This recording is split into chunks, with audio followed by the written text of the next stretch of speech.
The February rain came down in sheets, turning the cemetery paths to mud and the fresh grave into a dark wound in the earth. Sarah Mitchell stood at the edge, her black coat soaked through, watching as they lowered Teresa Young's casket into the ground. The mahogany gleamed wetly under the funeral tent, and Sarah thought absurdly that Teresa would have hated getting wet. 10 years. Sarah had spent 10 years caring for this woman, from the first stroke that left Teresa's right side paralyzed to the final breath 3 days ago in the hospice bed downstairs. 10 years of waking every 3 hours to turn her. 10 years of pureed food and feeding tubes. 10 years of doctor's appointments and late-night crises when Teresa's oxygen levels dropped and panic filled those still sharp blue eyes. Ashes to ashes, dust to dust. The minister's words blurred with the rain. Sarah felt Patrick's presence beside her, her husband of 25 years standing rigid under his umbrella, dry while she dripped. He hadn't offered to share it. Across the grave, their son Michael stood with his aunt Amanda, Patrick's younger sister. Amanda wore enormous sunglasses despite the gloom, designer black that probably cost more than Sarah's entire outfit. Sarah's eyes drifted to a man standing apart from the family, a stranger in an expensive gray suit. He'd been at the funeral too, sitting in the back. She'd noticed him whispering with Patrick and Amanda during the service, but Sarah had never seen him before. Something twisted in her stomach, not grief. She'd cried all her tears at Teresa's bedside. This was something else, something like dread. She remembered Teresa's last lucid moment 3 days before the end. The morphine haze had lifted briefly, and those blue eyes had found Sarah's face with startling clarity. "Sarah," she'd whispered, "my children don't know everything about me. They think they do, but they don't." "Don't tire yourself," Sarah had murmured, smoothing the thin white hair back. "No. Listen, my children are not who I thought they were. I see that now." Teresa had fumbled under her pillow, pulling out a manila envelope. "Don't open this until after I'm gone. Promise me, Sarah." Sarah had promised. The envelope was in her purse now, still sealed. The casket reached the bottom. The funeral director gestured for family to approach with roses. Patrick stepped forward first, expressionless. Amanda followed, dabbing at her eyes, though her makeup remained perfect. Michael went last, his young face crumpling. Sarah waited. She wasn't technically family, was she? Just the daughter-in-law, just the caregiver, just the woman who'd held Teresa's hand through every moment of terror while her actual children checked their phones. "Mrs. Mitchell?" The funeral director offered her a rose. She took it, stepped forward, and let it fall. It landed with a wet thud. "Goodbye, Teresa," she whispered. "I hope I did right by you." When she turned back, Patrick was already walking toward the parking lot. Amanda and Michael followed. The man in the gray suit trailed behind, phone already out. Sarah stood alone by the grave, rain streaming down her face. She pulled her coat tighter and headed for her car. The black pumps had been Teresa's actually, bought 50 years ago, preserved carefully. Teresa's feet had shrunk with age and illness, and they'd fit Sarah perfectly. Now they just felt like someone else's shoes, someone else's life. Sarah pulled into the driveway at 4:17 p.m. The house looked wrong. Too many cars. Patrick's SUV, Amanda's white Mercedes, Michael's beat-up Honda, and another car she didn't recognize. She sat for a moment, engine running. Through the living room window, she could see shapes moving. People in her house. Our house, she corrected herself. 25 years of marriage, though Teresa had owned it originally, hadn't she? The living room fell silent when she entered. Patrick sat in Teresa's chair, the good chair by the window, the one she'd sat in every morning before the strokes. Patrick had never sat there before. Not once in 10 years. It had always been Teresa's chair. Michael was on the couch, hunched forward, unable to meet her eyes. Amanda perched beside him, sunglasses finally off, revealing red-rimmed eyes that looked more angry than sad. And the man from the cemetery sat in the armchair, briefcase open on his lap. "Can I at least take off my coat?" Sarah heard herself say.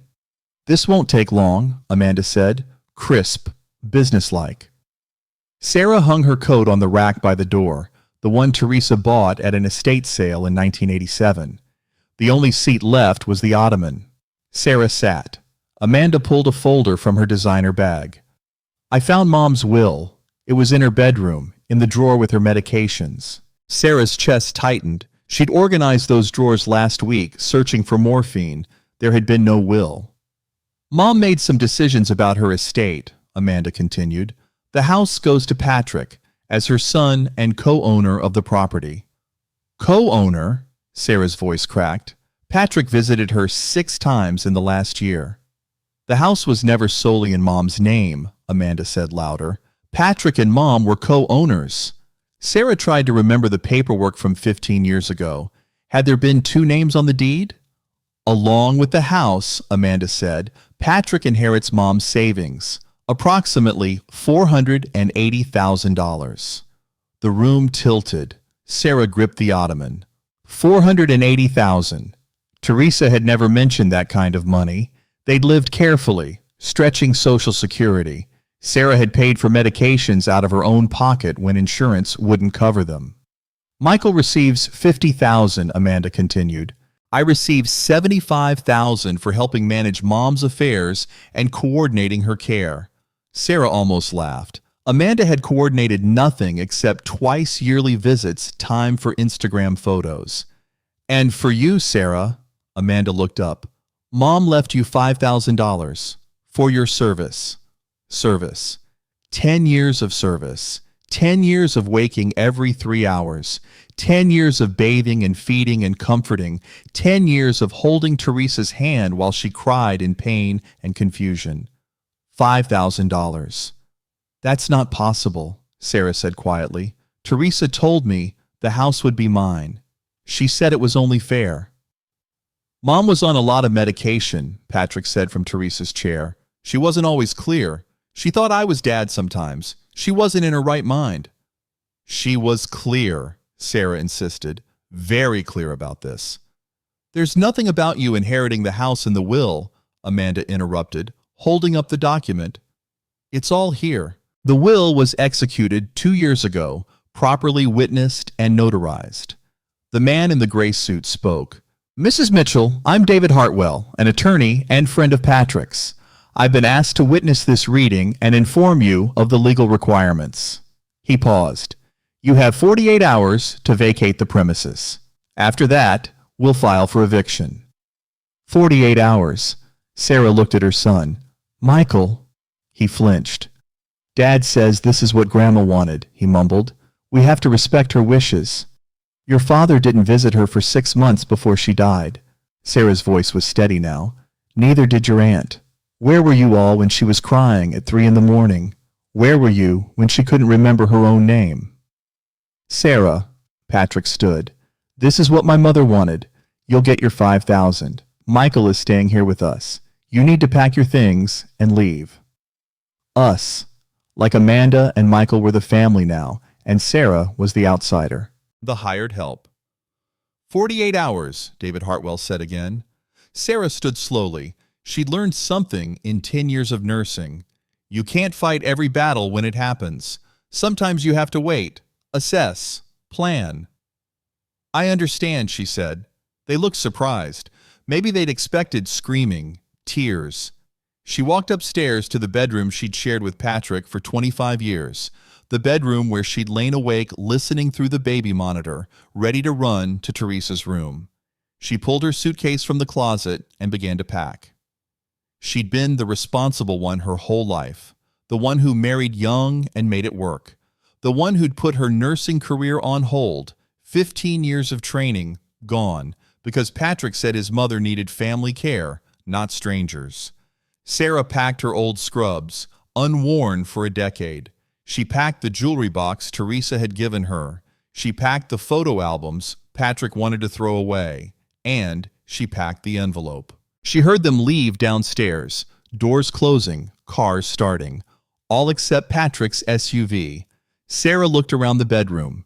25 years of marriage, 10 years of caregiving, 62 years of life, worth $5,000.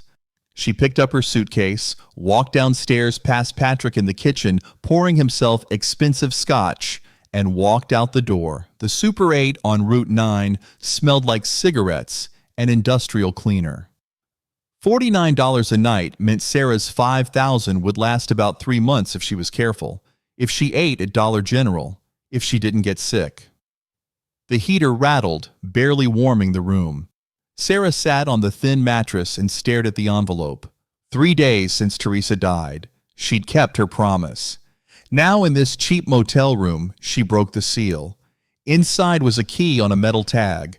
First National Bank, safety deposit box 247, and a note in Teresa's shaky handwriting. Sarah, I know my children. I know what they're planning. Patrick thinks I don't see his money troubles. Amanda thinks I don't notice she only calls when she needs something. I prepared for this. The real will is in the box.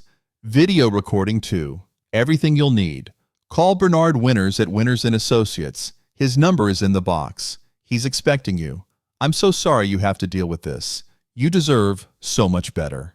Trust me. Trust the process. With love, Teresa. Sarah read it 3 times. Teresa had known, had planned, had left Sarah a way to fight back. A photograph fell out, a young woman in a nurse's uniform, maybe 25, standing before a hospital, tired but determined.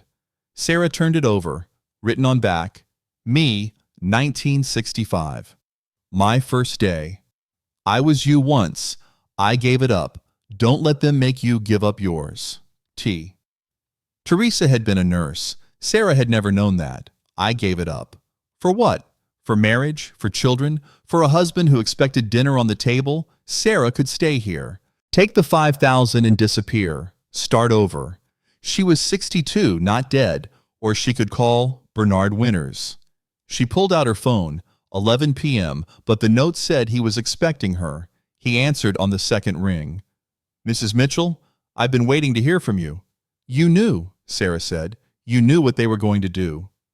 Teresa suspected, Bernard said carefully. She came to see me 8 months ago. She was very clear about her wishes and her concerns.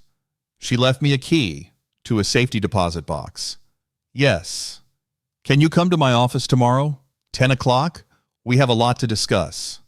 I'm in a motel. They gave me 48 hours. Long pause. That's not legal, Mrs. Mitchell. Not even close. But we'll address that tomorrow. Bring the key and any documentation of your caregiving. I didn't keep track. I just did what needed to be done. Teresa kept track, Bernard said quietly. She documented everything. Get some rest. Tomorrow, we fight back. He hung up. Sarah sat holding the photograph of young Teresa. I was you once. She'd spent 10 years in a bubble caring for Teresa, insulated from the real world. Patrick handled money. Amanda handled family coordination. Michael lived his own life, and Sarah had shrunk herself to fit the spaces everyone else didn't want. The 3 a.m. wake-ups, the bedpans, the confusion and fear. Not anymore. She set her alarm for 7 a.m. and lay down without changing clothes. Tomorrow, she'd go to the bank. She'd meet Bernard Winters. She'd find out what Teresa had planned. Tonight, she'd sleep. Really sleep. For the first time in 10 years. No monitor beeping, no listening for breathing. It felt like freedom and guilt. It felt like the first day of something she didn't have a name for yet. Bernard Winters' office sat above Romano's Bakery on Main Street. The cinnamon smell followed Sarah up the narrow staircase at 9:55 a.m. She looked presentable in clean clothes from her suitcase. Professional, like someone who deserved to be taken seriously. Bernard's secretary smiled. Mr. Winters is expecting you. Go right in. Bernard Winters looked exactly like his voice, gravelly and kind, with deep lines suggesting he smiled often. He stood, extending his hand. Mrs. Mitchell, thank you for coming. He gestured to a chair. I'm sorry about Teresa. She was remarkable, sharp as a tack until the very end. Sarah pulled out the key. She left me this, and a note saying you'd explain. Bernard took the key. Teresa came to see me last June, 8 months ago. She needed to update her will properly with witnesses and documentation. She said her children were circling. He met Sarah's eyes. Her words. Did she say why? Patrick visited in May, first time in months. Spent 10 minutes with her, an hour in her bedroom going through papers. Looking for financial documents, she assumed. Bernard pulled out a folder. Amanda called that same week asking about estate planning and power of attorney. Sarah remembered that week. Teresa had been agitated, upset. So she made a new will, Sarah said. She made the real will, Bernard corrected. Legal, properly executed, witnessed by myself and 2 colleagues, notarized, filed with the county clerk. He opened the folder. Would you like me to read it? Sarah's hands shook. She folded them in her lap. Yes. Bernard adjusted his glasses. I, Teresa Young, being of sound mind and body. Then the specifics. The house, the 4-bedroom house on Maple Street, went to Sarah, not Patrick. Sarah, $400,000 went to Sarah, not Patrick. Sarah. Patrick received $25,000 with a condition, nothing if he contested the will. Amanda received $25,000, same condition. Michael received $100,000 in a trust fund, accessible at 25, 10 months away. There's a no contest clause, Bernard explained. If anyone challenges this will, they forfeit everything. Legal, and in this case, very wise. Sarah stared. But they showed me a will yesterday. They had a lawyer, David Hartwell. Bernard's expression darkened. David Hartwell was disbarred 5 years ago. Misconduct, falsifying documents. He showed Sarah his laptop screen, David's face on a legal database. He cannot practice law or witness documents. Any will he touched is automatically suspect. So the will they showed me was fake. Most likely, Teresa worried this might happen. That's why she took precautions. Bernard pulled out a USB drive. She recorded a video testament. Would you like to see it? Sarah nodded. Bernard inserted the drive. After a moment, Teresa's face filled the screen. She sat in this same office, wearing the blue cardigan Sarah had given her, hairstyled, makeup done, tired but determined, alive. To whom it may concern, Teresa said, voice stronger than Sarah had heard in months. I am Teresa Young, of sound mind and body, though my body is not what it used to be. A small smile. I'm making this video to ensure my wishes are crystal clear and cannot be manipulated by anyone. She folded her hands, hands that would shake uncontrollably months later, hands Sarah would hold through the worst pain. My son Patrick and daughter Amanda have not been present in my life for many years. They visit on holidays if I'm lucky. They call occasionally. They've made clear that my care is a burden they won't shoulder. Her voice wavered.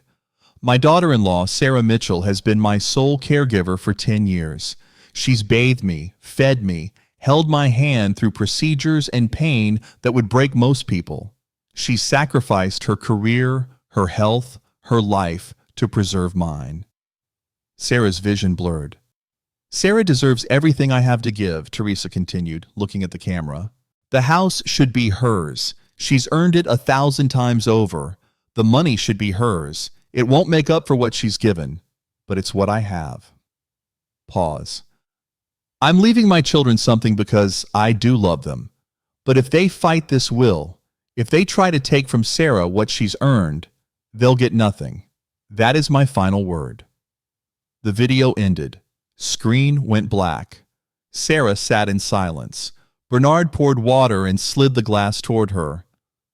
There's more, he said gently. Teresa documented everything.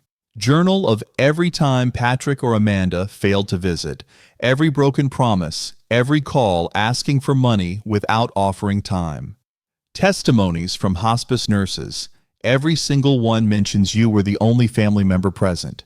He slid a thick folder across. Medical records, care logs, financial records showing you paid for Teresa's medications out of pocket when Patrick claimed insurance wouldn't cover them. Receipts for everything. I didn't keep track, Sarah said. I just did what needed to be done. Teresa kept track, Bernard said. She knew you wouldn't. She knew you'd never fight for yourself, so she fought for you. Sarah looked at the mountain of evidence. 10 years of her life, documented. What happens now? Now, Bernard leaned back, I file the official will with probate court. I send notification to all parties.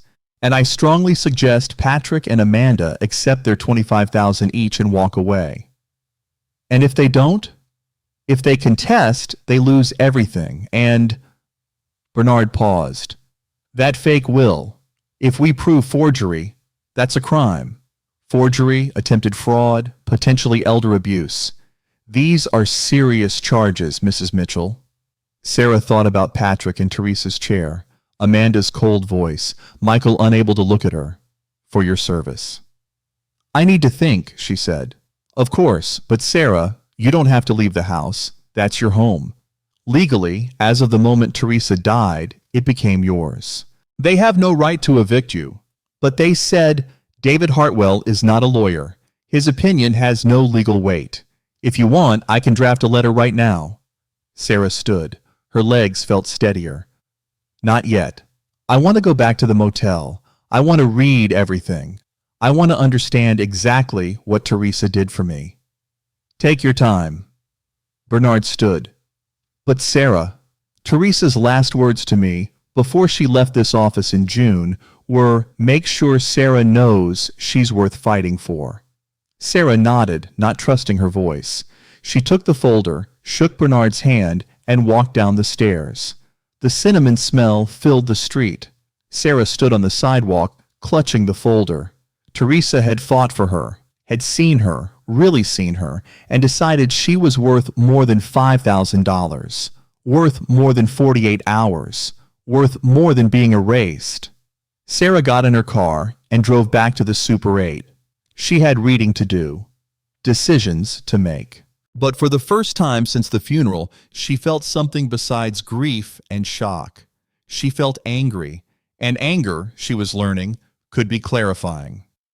Sarah spent 2 days in the motel room reading Teresa's documentation, page after page of evidence, medical charts, receipts, journal entries in increasingly shaky handwriting. March 15th, Sarah stayed up all night when my fever spiked. Patrick called but said he had a work meeting. Amanda didn't call at all. July 3rd, Sarah paid $347 for my medications. She said insurance would reimburse. I checked. They'd already denied the claim. She lied to make me feel better. December 24th, Christmas Eve. Sarah made me special pureed dinner, put on my favorite music.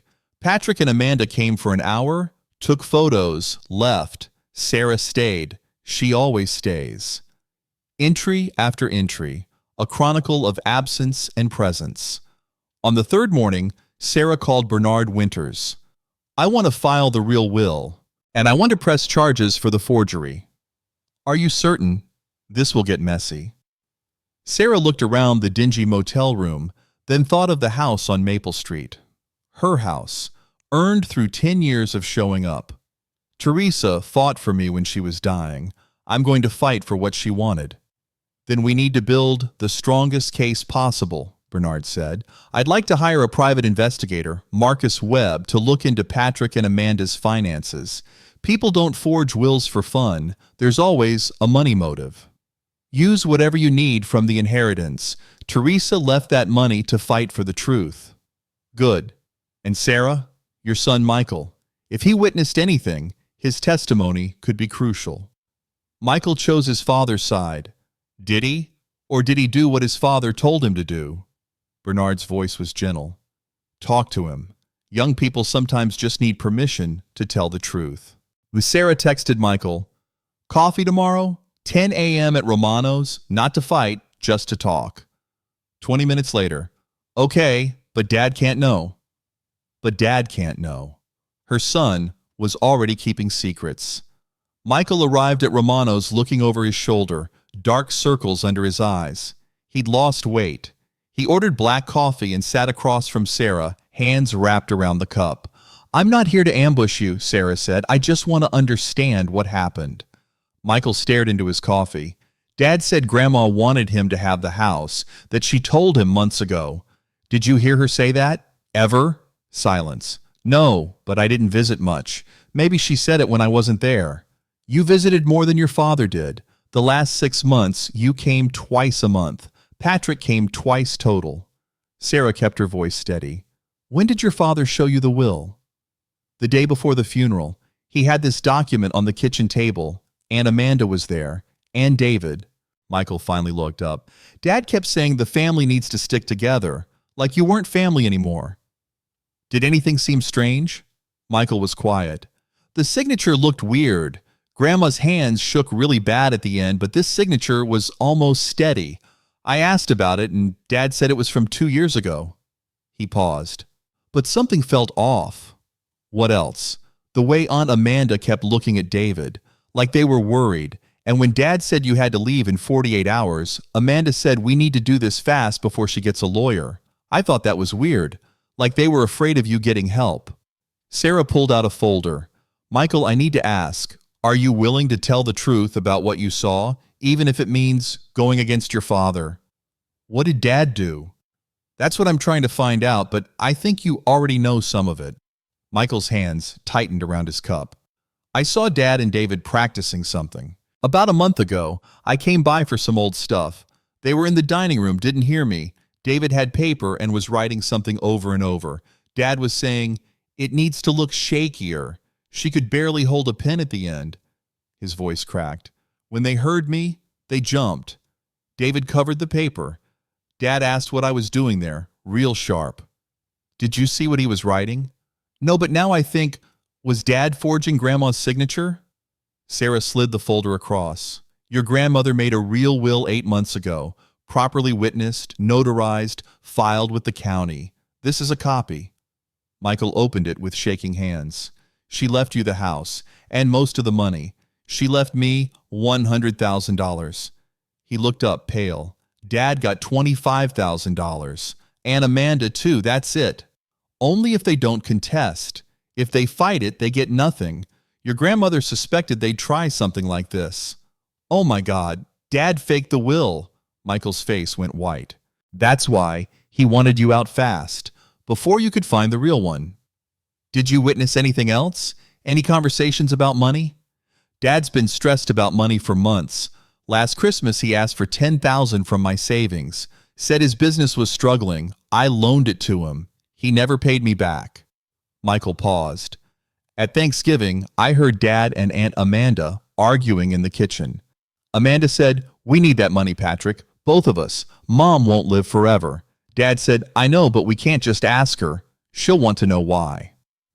Financial motive, opportunity, the fake will, Michael's testimony about the forgery practice. Are you willing to tell this to a lawyer? To testify? Michael looked terrified but nodded. Grandma deserves the truth. And you, Mom, you gave up everything for her. I'm sorry I didn't see it before. Your father is good at making people choose sides, but you're 24 now, old enough to choose truth instead of a side. What happens to Dad? That depends on what he does next. If he accepts the real will and walks away, he gets $25,000 and faces no charges. If he fights, Sarah trailed off. Forgery is a felony, Michael. Michael pulled out his phone. I'm going to text you everything I remember. Times, dates, conversations, everything. 4 days later, Marcus Webb sat in Bernard's office with a thick folder. Your husband and his sister are in serious financial trouble, Marcus said. Patrick owes $320,000 to business creditors. His company has been bleeding money for 2 years. He defaulted on a rental property. It's in foreclosure. Sarah felt punched. I didn't know about any rental property. Purchased before your marriage. It's in his name only. Marcus flipped pages. Amanda's worse. She has $150,000 in gambling debts across 3 casinos. Her influencer income dropped 70% last year. She's maxed out 6 credit cards. Gambling debts? Sarah thought of Amanda's perfect Instagram life. The casinos call her daily. But here's where it gets interesting. Marcus slid over email printouts. 6 months ago, Patrick and Amanda started communicating frequently. Before that, they barely talked. Sarah read the first email, dated 8 months ago. Amanda, Mom's not doing well. Doctor says maybe 6 months. We need to talk about the estate. P. Amanda's response, finally, I'll be there Saturday. We need a plan. I'm drowning here. Another email. Talk to David. He says it's doable if we're careful. Mom's too sick to know what she's signing. P. Sarah's hands shook. They planned this months in advance. Yes, premeditation, Bernard said quietly. But here's what makes them human instead of monsters. Marcus pulled out more documents. Patrick worked 90-hour weeks trying to save his business. Amanda's gambling started after her divorce. Depression, trying to fill time, got hooked. These are desperate people who made terrible choices. That doesn't excuse what they did. No, but it explains it. Marcus leaned forward. Listen to this email from Patrick 4 months ago. I hate that we're doing this. Mom took care of us our whole lives. Sarah's been there every day. We're stealing from the one person who deserves it. But if I don't get this money, I lose everything. Sarah closed her eyes. I also interviewed the hospice nurses. Dr. Helen Morrison said Teresa specifically told her about the will situation 2 months before she died. She's willing to testify. Bernard made notes. We have motive, means, opportunity, witness testimony, evidence of forgery practice, a fake will created by a disbarred lawyer. He looked at Sarah. We have enough for the police, but what outcome do you want? Sarah thought about Patrick's email. I hate that we're doing this. I want consequences, but I want to give them a chance first. File the real will. Inform them officially. Give them 72 hours to accept it or face criminal charges. That's generous, Marcus said. It's what Teresa would have wanted. She loved her children despite everything. She wanted them to have something. She just wanted them to earn it by telling the truth. Then that's what we'll do, Bernard said. The official notification arrived Wednesday morning. Michael texted updates. Dad just got a letter from a lawyer. He's losing his mind. And Amanda came over. They're screaming at each other. David Hartwell is here. He looks scared. They want to fight it. Mom, I'm scared. 3 days later, Sarah stood on the porch of the house on Maple Street with Bernard and a locksmith. Patrick had changed the locks. The locksmith drilled them out. This is your property, Bernard said. You have every legal right. The door swung open. Patrick sat in Teresa's chair, Amanda on the couch, David Hartwell in the armchair, Michael on the ottoman. But this time Michael stood up when Sarah entered. Mom, he said, and crossed to stand beside her. Patrick's face went red. Michael, sit down. No, Michael said quietly. I'm done sitting down. Sarah walked into her living room with Bernard beside her and Michael at her shoulder. We need to talk, she said. You manipulated a sick old woman, Amanda spat. You should be ashamed. Interesting, Bernard said mildly. Since Teresa made her will 8 months ago when she was healthy, her doctors testified to her mental capacity. David Hartwell cleared his throat. We can reach an accommodation. Your clients were offered a settlement, Bernard interrupted. $25,000 each. They rejected it by filing a challenge. Under the no contest clause, they now get nothing. He held up his phone showing David's disbarment records. And you're not a lawyer, Mr. Hartwell. Haven't been for 5 years. Any legal opinion you've given is worthless. Actually, it's criminal. David went pale. Patrick stood. This is my mother's house. It's Sarah's house, Michael said, voice shaking but firm. Grandma left it to her. I saw the real will, the one you didn't fake. Silence. Patrick stared at his son. What did you just say? I saw you and David practicing Grandma's signature about a month ago, in the dining room, making him write it over and over, telling him it needed to look shakier. Michael's voice grew stronger. I didn't want to believe it, but then I saw the real will, and I realized what you'd done. I'm testifying against you, Dad. I already gave my statement to the police. Amanda shot to her feet. Patrick, you said no one would know. You said we just had to get through probate and... Shut up, Amanda, Patrick's voice cracked. No, you shut up. This was your idea. You brought in David. You told me Mom was too sick to know what she was signing. Enough. Detective Maria Santos stood in the doorway, badge out. Patrick Young, Amanda Young Foster. I'm Detective Santos. I need to speak with you regarding an investigation into forgery and fraud. David Hartwell bolted for the back door. Two uniformed officers blocked his path. David Hartwell, you're under arrest for conspiracy to commit fraud and practicing law without a license. As officers cuffed David, Santos turned to Patrick and Amanda. You two aren't under arrest yet, but get real lawyers immediately. The evidence suggests you knowingly participated in creating a forged will. That's a felony. Patrick sank into Teresa's chair, ashen. The business was failing. I was going to lose everything. I know, Sarah said quietly. I saw the emails. I know you're in debt. I know Amanda's gambling destroyed her finances. I know you were desperate. Patrick looked up with something like hope. Then you understand. There's always a choice, Sarah said. You could have asked Teresa for help honestly. She might have helped you. She would have lectured us, Amanda said bitterly, made us feel like failures. Maybe, but she also would have helped. She left you money in her real will. Not as much as you wanted, but enough. All you had to do was accept it gracefully. $25,000 doesn't solve anything, Patrick said. It's more than the nothing you'll get now, Bernard said. By challenging the will, you've forfeited your inheritance. Amanda collapsed, sobbing. I'm going to lose everything. You should have thought of that before committing fraud, Detective Santos said. I'm interviewing both of you separately. You have the right to an attorney. I strongly suggest you use it. She looked at Sarah. Mrs. Mitchell, this is your house. Do you want these people removed? Sarah looked at Patrick, her husband of 25 years, looking older and smaller than ever. At Amanda, mascara-streaked and shaking. At David in handcuffs. Then at Michael, standing tall, having chosen truth. Yes, she said. I want them to leave. You heard her. Pack essentials. 30 minutes. As Patrick headed upstairs, he paused beside Sarah. I'm sorry, he whispered. Sarah looked at the man she'd married. I know, but sorry doesn't fix what you broke. He nodded and continued upstairs. 2 days later, Amanda appeared at Sarah's door. She looked terrible. No makeup, unwashed hair, sweatpants.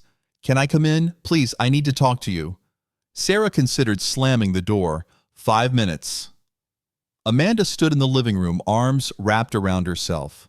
I told Detective Santos everything about the plan, about David, about forging the will. Patrick's lawyer told him to stay quiet, but I couldn't. She laughed bitterly. I'm going to prison anyway. Might as well tell the truth. Why are you here? Because I need you to understand. I hated you for years. Do you know why? Amanda's voice cracked. Because my mother loved you more than she ever loved me. Sarah thought of Teresa's note. I was a bad mother. Growing up, Mom was so cold, Amanda continued. Never hugged me. Never said she was proud. She was efficient, practical, distant. I spent my life trying to be perfect enough to earn her love.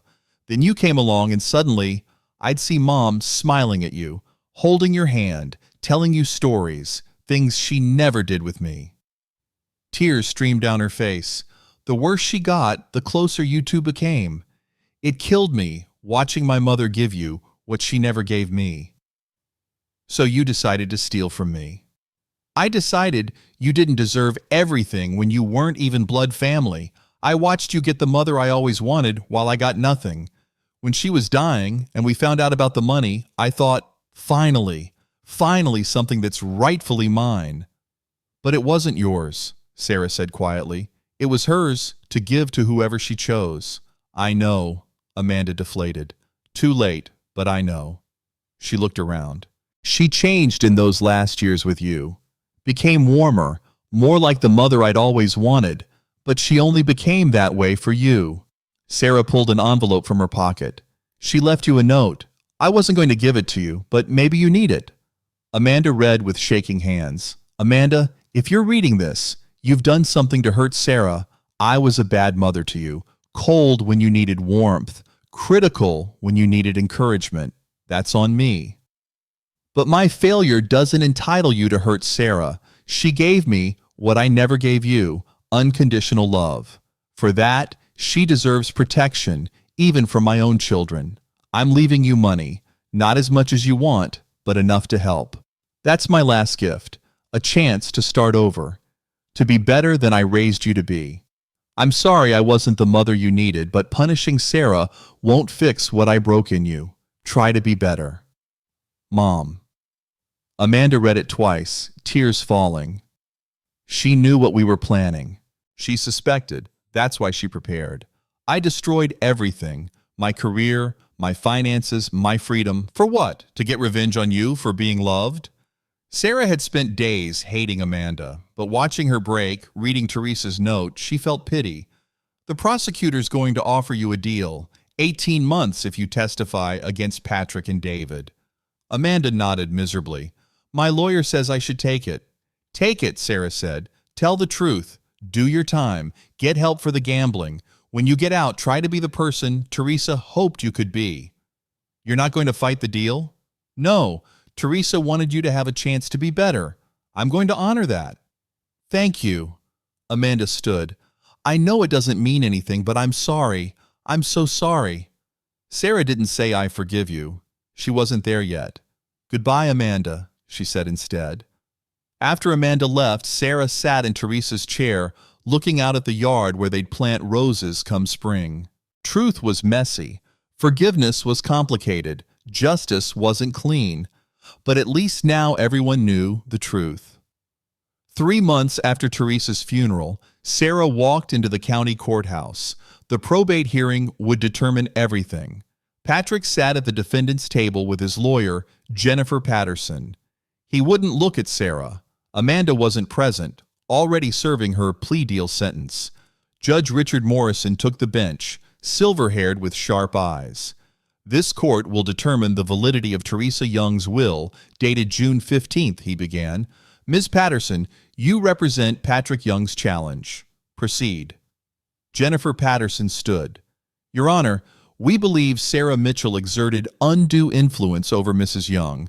Mrs. Mitchell isolated Mrs. Young from her family, controlled all access, manipulated a vulnerable elderly woman into disinheriting her own children. Isolated? Bernard's voice was sharp. Miss Mitchell sent monthly emails to Patrick Young and Amanda Young Foster with medical updates. She called when Mrs. Young asked for them. They chose not to come. We have documentation of every attempted contact. Mrs. Young was on heavy medications, frequently confused. I've reviewed the medical records, Judge Morrison interrupted. Dr. Helen Morrison testified that Mrs. Young was mentally competent until her final 24 hours. The will was executed 8 months before death, when she was relatively healthy. Do you have expert testimony contradicting this? We have Mr. Young's observations as her son, Mr. Young, who visited his mother twice in 6 months before her death. The judge's eyebrow rose. While Mrs. Mitchell provided round-the-clock care for 10 years, Bernard stood. Your Honor, we'd like to present Mrs. Young's video testament. The lights dimmed. Teresa's face appeared on screen, alive, determined, clear-eyed. My son Patrick and daughter Amanda have not been present in my life for many years. They've made it clear that my care is a burden they won't shoulder. Her voice was steady. Sarah Mitchell has been my sole caregiver for 10 years. She's earned everything I'm leaving her.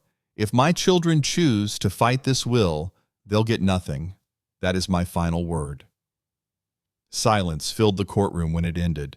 Judge Morrison leaned forward. Mr. Young, did you participate in creating a fraudulent will? Patrick's lawyer whispered urgently. Your Honor, my client. Yes or no, Mr. Young? Patrick's face crumbled. I was desperate. My business was failing. I thought I deserved something. So you forged your mother's will? I didn't think she was thinking clearly, Bernard interrupted. We have testimony from Michael Young, Mr. Young's own son, who witnessed his father and David Hartwell, a disbarred attorney, practicing Mrs. Young's signature. We have emails between Patrick and Amanda discussing their need for their mother's money. We have financial records showing severe debt. This wasn't desperation. It was premeditated fraud.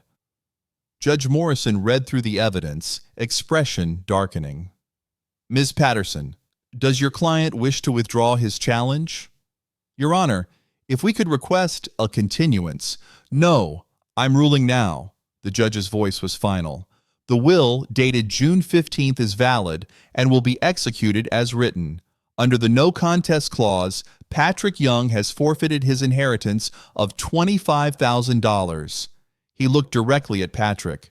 Your mother gave you a gift. You repaid her by trying to steal from the woman who cared for her. He banged his gavel. I'm referring this case to the district attorney for criminal investigation. Forging a will is fraud. This court is adjourned. Patrick stood on shaking legs. For a moment, his eyes met Sarah's. I'm sorry, he mouthed. Sarah looked at the man she'd married 25 years ago and felt only exhaustion. Too late, she said quietly. Outside, Michael was waiting. He hugged Sarah tightly. We won. Grandma won. Yes, Sarah said, looking up at the spring sky. She did. 6 months after Teresa's death, Sarah sat in criminal court. Patrick had taken a plea deal, 12 months in minimum security, 3 years probation. Amanda was already 2 months into her 18-month sentence. David Hartwell had received 2 years. Patrick stood before the judge for sentencing. Mr. Young, you've pleaded guilty to fraud. Do you have anything to say? Patrick's voice was hoarse. I want to apologize to Sarah, to my son, to my mother's memory. I was desperate and convinced myself I was justified. But I wasn't. Sarah earned what my mother gave her. She showed up every day for 10 years while I made excuses. He looked at Sarah. I loved my mother. I just forgot how to show it. Sarah never forgot. The judge imposed sentence. Patrick was led away. Michael gripped Sarah's hand. He's still my dad. I know, honey. You can love him and still know he was wrong. Those things can both be true. Outside, Detective Santos found them. It's over, Mrs. Mitchell. Justice served. Thank you, Detective. You fought back when most people wouldn't. Your mother-in-law would be proud. Sarah used $200,000 of her inheritance to establish Teresa's care network. The nonprofit provided financial assistance for medical supplies, legal help for caregivers facing family disputes, respite care, and weekly support groups. The living room of the house on Maple Street became the meeting space. 8 caregivers attended the first session. My sister asked why I don't just put Mom in a home, one woman said. Like wanting to care for her myself is a character flaw. People who haven't done it don't understand, another replied. They think it's just helping someone eat. They don't realize it's grief and love and exhaustion tangled together. Sarah listened, offered tissues, shared wisdom from 10 years of experience. After meetings, she updated records. Within 6 months, they'd helped 47 families across 3 counties, distributed $18,000 in assistance, provided 400 hours of respite care. Michael quit his job and joined full-time, donating half his trust fund to support the organization. This is what Grandma wanted, to make her life mean something beyond just ending. Dr. Helen Morrison volunteered as medical advisor. Bernard Winters provided pro bono legal services. Detective Santos stopped by occasionally to discuss elder abuse prevention. One evening, Amanda appeared at the door, released early for good behavior and completing addiction treatment. I can't undo what I did, she said, holding out an envelope, but I wanted to contribute. $500. It's all I have right now. Sarah took it. Thank you. Mom's letter said I should try to be better. I'm trying. Amanda looked healthier, clearer, more genuine than she had in years. I can see that, Sarah said. Keep trying. That's all any of us can do. After Amanda left, Michael asked, will you ever forgive them? Sarah thought about it. Maybe someday. Forgiveness isn't something that happens all at once. It's something you work towards step by step. They made terrible choices, but they're trying to be better. That counts for something. 1 year after Teresa's death, Sarah and Michael stood in the backyard with shovels and rose bushes. February 14th again. Cold rain, but this time, Sarah wasn't at a grave feeling lost. She was home, building something. They planted roses where Teresa used to sit in her wheelchair. Pink roses, her favorite. She knew what they were planning, Michael said, hands deep in soil. She prepared everything to protect you. She gave me more than a house and money, Sarah said. She gave me permission, permission to stop shrinking, to take up space, to know my worth. Dr. Morrison arrived with a casserole. Bernard brought wine to celebrate the nonprofit's one-year anniversary. Detective Santos planted one rose bush from one fighter to another. As evening fell and guests mingled inside, Sarah stood alone in the garden. She pulled out the final letter she'd found that morning, tucked in Teresa's favorite cardigan in the back of the closet. Dear Sarah, if you're reading this, you won. You're home. You're safe. I'm giving you permission. Permission to stop sacrificing. Permission to stop shrinking. Permission to take up space and demand respect and know your worth. You've been the architect of everyone else's comfort for too long. Now build something for yourself. I was a nurse once. Did I ever tell you? Probably not. I gave it up when I married. My husband wanted a traditional wife. My children needed a present mother. Year by year, I forgot I'd been anything else. Don't make my mistake. Use the house. Use the money. Build something that helps other caregivers the way I wish someone had helped you. Make my death mean something more than just an ending. You taught me what love actually looks like. Not performance, not duty, but presence. Now teach others. With all my love and gratitude, Teresa, P.S. Plant roses where I used to sit. When they bloom, know that I'm cheering for you. Sarah folded the letter carefully and looked at the bare branches waiting for spring. In a few months, they'd bloom, pink and full and beautiful, a living reminder of what they'd built together. Inside, through the window, she could see Michael laughing with Dr. Morrison, Bernard pouring wine, people who'd become family not through blood but through showing up. This was what Teresa had wanted, not just justice, but transformation.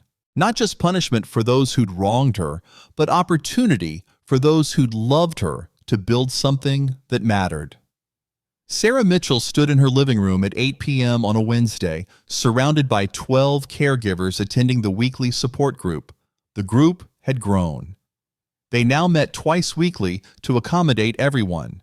After everyone left, she updated records. 68 families served, $23,000 in assistance distributed, 600 hours of respite care provided, 3 successful legal interventions preventing elder abuse. Michael arrived after work, loosening his tie. How'd it go? Good. 3 new families requesting help next month. We're going to need more funding. I've been working on grant applications, and the fundraiser next month should bring in at least $50,000. He pulled out his laptop. Also, I have news. Rebecca and I are engaged. Sarah's face lit up. Michael, that's wonderful. I want you to know she's met Dad. He's been out 3 months now, working construction, going to therapy. He's really trying, Mom. And Rebecca thinks, well, we'd like him at the wedding, if you're okay with that. Sarah was quiet for a moment. 3 months ago, the answer would have been no. But she'd been working on forgiveness, not for Patrick, for herself, because holding on to anger was exhausting, and she had better things to do with her energy. It's your wedding, she said. If you want him there, he should be there. I can handle it. You sure? I'm sure. And she was. Patrick's presence wouldn't diminish her. Nothing could diminish what she'd built. The doorbell rang.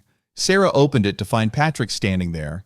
He looked different, thinner, rougher, humbled by 9 months in prison and 3 months rebuilding his life.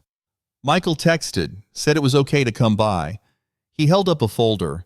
I've been helping with grant applications, like you suggested, just administrative work, nothing fancy. But I wanted to drop these off. Sarah took the folder. Thank you. I also wanted to tell you, I paid Michael back, the $10,000 plus interest, and I'm paying you back too, for all those medications you paid for. It'll take time, but I have a payment plan. He pulled out a check. First installment, $300. I know it's not much. It's a start, Sarah said, taking the check. She looked at her ex-husband. They divorced while he was in prison, papers signed without drama or bitterness, just an acknowledgement that their marriage had died long before the forgery. Are you really changed, Patrick? Or are you just sorry you got caught? I'm sorry I did it in the first place, Patrick said. Prison gave me a lot of time to think about Mom, about how I took you for granted, about what kind of man I wanted to be versus what kind I'd become. He paused. I'm not asking for forgiveness. I know I don't deserve it. But I want you to know I see what you did for my mother. I see what you're doing now. And I'm trying to be someone who deserves to be in Michael's life, in my future grandchildren's lives. Sarah studied him. He looked sincere. Whether he'd stay that way, only time would tell. Keep trying, she said. Keep showing up. Keep being honest. That's all any of us can do. After Patrick left, Sarah walked to the window and looked at her garden. The roses Teresa had asked for, now in full bloom, pink and full and perfect, growing exactly where she used to sit. Sarah wasn't the woman who'd walked into that funeral 18 months ago. Wasn't the woman who'd accepted $5,000 and 48 hours without fighting back. Wasn't the woman who'd shrunk herself to fit everyone else's needs. She was Sarah Mitchell, 63 years old, owner of a house with a rose garden, director of a nonprofit that had helped 68 families and was growing every month. Mother to a son who'd learned what it meant to choose truth over comfort. Ex-wife to a man trying to earn redemption. Friend to people who'd shown up when it mattered. And she was the woman Teresa Young had loved enough to fight for, even from beyond the grave. That was worth more than any house or money or will. But it was nice to have the house, nice to have the resources to help others, nice to wake up every morning knowing she was exactly where she was supposed to be, doing exactly what she was meant to do. The roses would bloom again next spring and the spring after that. Long after everyone was gone, they'd keep growing, keep blooming, keep proving that love, real love, was about presence, about showing up, about fighting for people who couldn't fight for themselves. Teresa had taught her that, and Sarah would spend the rest of her life teaching others. She turned from the window and went to help Michael prepare for the evening's planning meeting. There was work to do, families to help, lives to change, and she couldn't wait to get started.